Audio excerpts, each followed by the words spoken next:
This time last year we had a budget that was referred to as an omni-shambles. Well, George Osborne came out today in a combative and confident style. He talked about an aspirational budget, although he talked about being a fiscally neutral budget as well. Our debt in the UK continues to grow and will grow to 85% of GDP over the next few years. So he didn't have an awful lot to play with today. What he talked about was making use of current surplus in the current account to do certain things to improve everyday people's lives and a lot for business as well. On the corporate side, he had a reduction in the headline corporation tax to 20%. George Osborne talked about the UK being open for business and the businesses around the world should come and invest in the UK.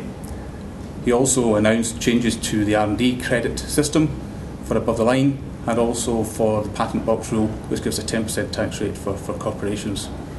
Business also had a lot to be grateful for in relation to reductions in national insurance with the employment allowance for small and medium enterprises, which is going to be paid from national insurance savings from the contracted out scheme, which will be abolished from next year.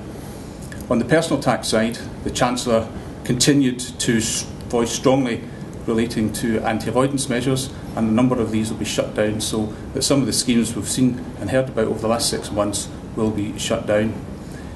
He also raised the personal allowance starting rate to £10,000 and brought that forward and will introduce that from next year.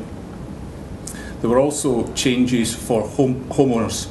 He called a new scheme which would allow the government to provide 20% of a deposit for new property for all home buyers in the UK, which is a welcome for the construction industry and also for the housing market in particular. He also abolished the petrol escalator, which was due to come in September, and also reduced the price of a pint of beer by a penny. Overall, the Chancellor talked about the UK continuing to grow, but growth within a global economy which is not growing. So he had little to work with, and maybe what he has done will be welcome today.